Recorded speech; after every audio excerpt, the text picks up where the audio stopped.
அனைவருக்கும் அன்பான காலை வணக்கம்.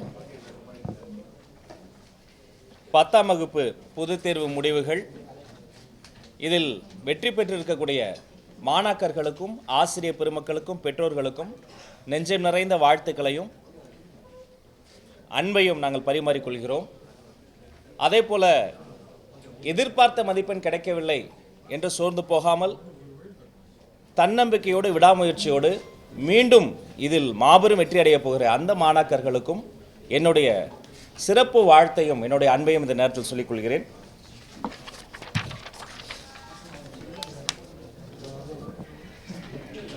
இந்த நேரத்தில் தேர்வு எழுதிய மாணவர்கள், தேர்வு எழுதிய மொத்த மாணாக்கர்கள் 8,70,643 மாணவர்கள் தேர்வு எழுதியிருக்கிறாங்க. இதில் மாணவியர்களின் எண்ணிக்கை 4,35,247 பேர். மாணவர்களின் எண்ணிக்கை 4,35,396 மாணவியர்கள் எழுதியிருக்கிறாங்க. சரி, இப்போ தேர்ச்சி விவரங்களை பார்ப்போம். மொத்தம் தேர்ச்சி பெற்ற மாணாக்கர்களினுடைய எண்ணிக்கை 8,21,105 மாணாக்கர்கள் தேர்ச்சி பெற்றிருக்கிறாங்க.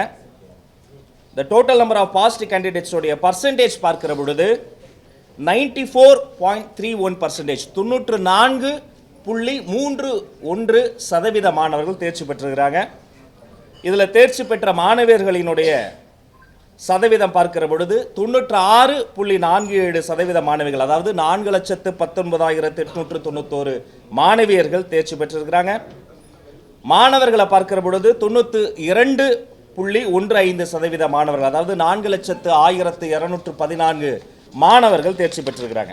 அப்போ உங்களுக்கு தெரியாத சட்டம் இல்லை, வழக்கம் போல மாணவர்களை விட மாணவியர்கள் அதிகம் தேர்ச்சி பெற்றுள்ளனர். குறிப்பாக சொல்லணும்னா 4.32% அதிகமாக மாணவர்களை விட மாணவியர்கள் தேர்ச்சி பெற்றிருக்கிறாங்க.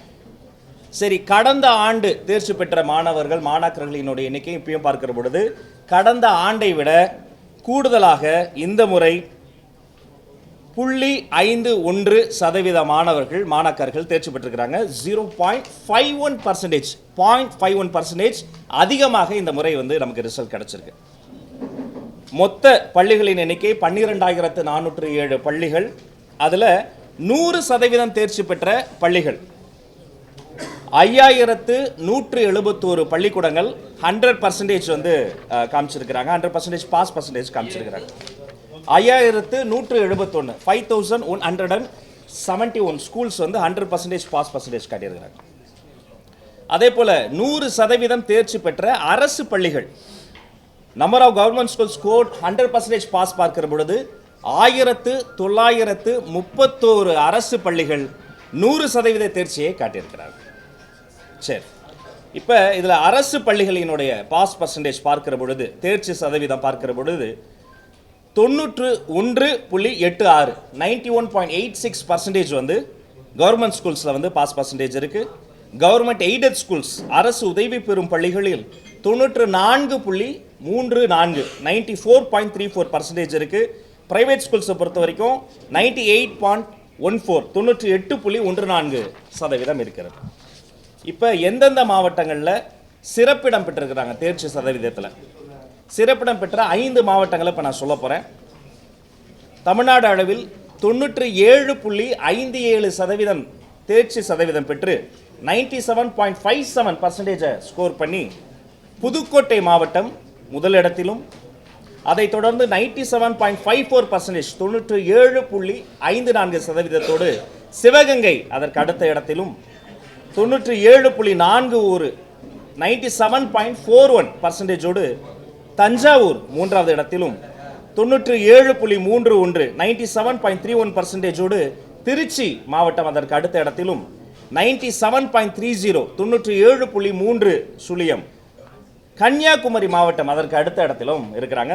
திரும்ப மாவட்டங்களின் இதை மட்டும் சொல்ற, சிறப்பிடம் பிடித்த 5 மாவட்டங்கள் புதுக்கோட்டை, சிவகங்கை, தஞ்சாவூர், திருச்சி, கன்னியாகுமரி.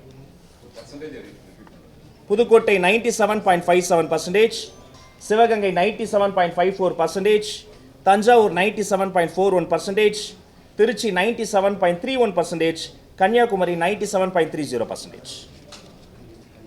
அதே போல் அரசு பள்ளிகள் சிறப்பிடம் பிடித்த 5 மாவட்டங்கள்: சிவகங்கை 97.42%, புதுக்கோட்டை 97.09%, தஞ்சாவூர் 96.89%, ராமநாதபுரம் 96.78%, திருச்சி 96.48%. அரசு பள்ளிகள் சிறப்பிடம் பிடித்த 5 மாவட்டங்கள். அரசு பள்ளிகளில் சிவகங்கை மாவட்டம் 97.42% முதலிடத்திலும், புதுக்கோட்டை 97.09% அடுத்த இடத்திலும், தஞ்சாவூர் 96.89% அதற்கு அடுத்த இடத்திலும், ராமநாதபுரம் 96.78% அதற்கு அடுத்த இடத்திலும், திருச்சி 96.48% அதற்கு அடுத்த இடத்திலும் தேர்ச்சி பெற்றிருக்கிறார்கள். மாற்றுத்திறனாளிகளை மாண்புமிகு தமிழ்நாடு முதலமைச்சர் சி. ஜோசப் விஜய் அவர்கள் சமூகத்தை மாற்றும் திறனாளிகளாக பார்க்கிறார். அவருடைய அமைச்சரவை கீழேயே, அவருடைய அமைச்சுக்கிலேயே அவங்களை வைத்திருக்கிறார். தேர்வு எழுதிய மாற்றுத்திறனாளி மாணாக்கர்களினுடைய மொத்த எண்ணிக்கை 13,292. இதில் தேர்ச்சி பெற்ற மாற்றுத்திறனாளி மாணாக்கர்களின் எண்ணிக்கை 11,416. 85.89%, 85.89% மாற்றுத்திறனாளி மாணாக்கர்கள் தேர்ச்சி பெற்றிருக்கிறார்கள். தேர்வு எழுதிய சிறைவாசிகள் மொத்த எண்ணிக்கை 370. அதில் தேர்ச்சி பெற்றோர் எண்ணிக்கை 354. 95.68%, 95.68% சிறைவாசி மாணவர்கள் தேர்ச்சி பெற்றிருக்கிறார்கள்.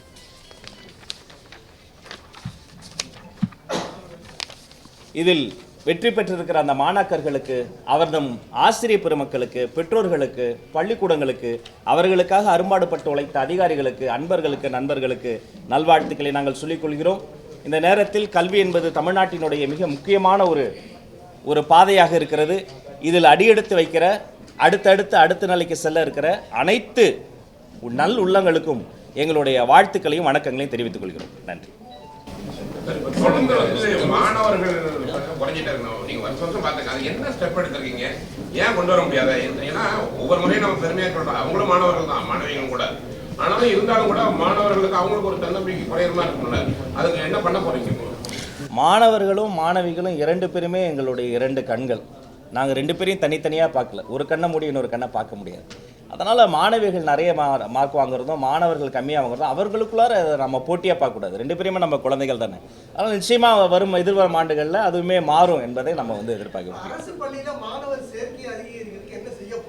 இடைநிற்றல் இல்லாத கல்வியை உறுதிப்படுத்துவதற்காக பல்வேறு திட்டங்களை நம்ம ஏற்படுத்தியிருக்கிறோம். ஒரு மாணவர் பொருளாதார, சமூக, தனிநபர் காரணங்களுக்காக அவர் பள்ளிக்கூடம் வரலன்னா உடனடியாக அவர் வீட்டிற்கே சென்று ஏன் வரவில்லை என்பதை ஆராய்ந்து உடனடியாக அவருக்கு மறுபடியும் கொண்டு வருவதற்கான திட்டங்களை செய்திருக்கும். அது மட்டும் இல்லை, கொடிய கொரோனா காலகட்டத்திற்கு பிறகு பல்வேறு சிறப்பு திட்டங்கள் மூலமாக இடைநிற்றல் இல்லாத ஒரு கல்வி என்ற நிலையை ஆல்மோஸ்ட் நம்ம எழுதிவிட்டோம்.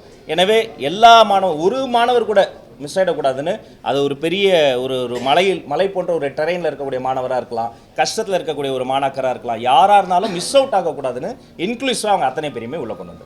கடந்த காலங்களில் பள்ளிக்கல்வியை முடிச்ச மாணவர்கள் யாருமே உயர்கல்வியில் சேராமல் இருக்கக்கூடாதுன்றதுக்காக பல திட்டங்கள் செயல்படுத்துறாங்க. கல்வி உதவித்தொகையிலிருந்து வீடு தேடி போய் இது பண்ணாங்க. இந்த திட்டங்கள் இன்னும் பள்ளிக்கல்வித்துறையிலிருந்து தொடர்ச்சியாக நடைபெற்று வருதா? இது எதிர்காலத்தில் நடக்கும். எல்லா திட்டங்களும் கட்டாயமாக தொடரும்.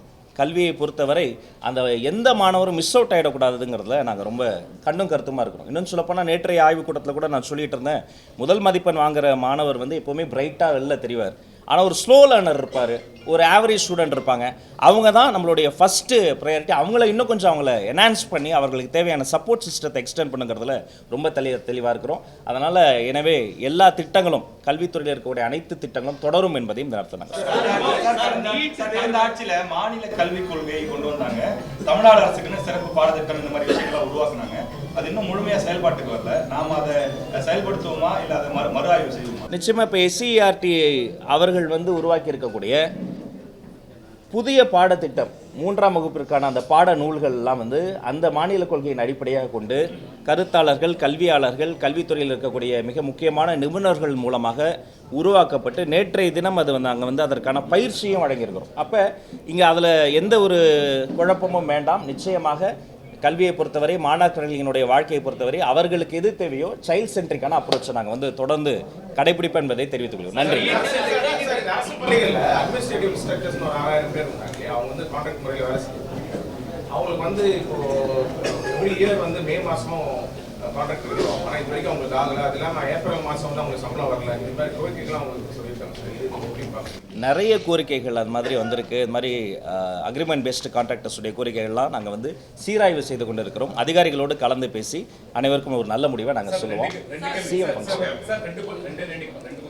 ப்ரீவியஸ் கவர்மெண்ட்ல நிறைய அந்த பாடப்புத்தகங்கள்ல மறைந்த முதல்வர் கருணாநிதி பற்றிய சில பகுதிகள்லாம் இருந்தது. ஸோ ரிவைஸ் பண்ண போகிற அந்த டெக்ஸ்ட் புக்கில் அதெல்லாம் இடம்பெறுமா ஒன்று. ரெண்டாவது, காலங்காலமாக பார்த்தோம்னா இந்த எஜுகேஷன் குவாலிட்டியில் ஒரு ஈக்குவாலிட்டி இல்லாமையே இருக்குது. சவுத்து வந்து கொஞ்சம் மேலே இருக்குது, நார்த்து ஃபுல்லாக வந்து டவுனாக இருக்குது. இதுக்காக பல ஸ்டெப்ஸ் எடுத்தாலும் கூட இன்னும் அந்த ஈக்குவாலிட்டிங்கிறது வரலை. நீங்கள் என்ன பண்ண போகிறீங்க? நம்முடைய அரசாங்கம் என்பது வேற்றுமையை வளர்க்கக்கூடிய ஒரு அரசாங்கம் கிடையாது. வன்மத்தையோ பகைமையோ பாராட்டக்கூடிய ஒரு அரசாங்கம் கிடையாது. வேற்றுமைக்கு பதிலாக ஒற்றுமை. அது அரசியல் ரீதியான ஒற்றுமை மட்டும் கிடையாது. சிலபஸில் கூட பார்த்தீங்கன்னாலும் நீங்கள் சொல்கிறதுபடி ஆண் பெண் வடக்கு தெற்கு அப்படி பிரித்து பார்க்கக்கூடிய ஒரு மனப்பான்மை இல்லை. இன்னும் சொல்லப்போனால் எல்லோரையும் சேர்த்து அரவணைக்கக்கூடிய ஒரு அரசாங்கமாக தான் நம்முடைய அரசாங்கம் இருக்கும். எனவே அடுத்தடுத்து என்னென்ன வரப்போகிறது என்பதை அடுத்தடுத்த கூட்டங்களில் பேசுவோம். எங்களுடைய கண்மணிகளுக்கு உங்கள் மூலமாக மீண்டும் என்னுடைய நெஞ்சம் நிறைந்த வாழ்த்துக்களை சொல்லிக் கொள்கிறேன். Thank you sir.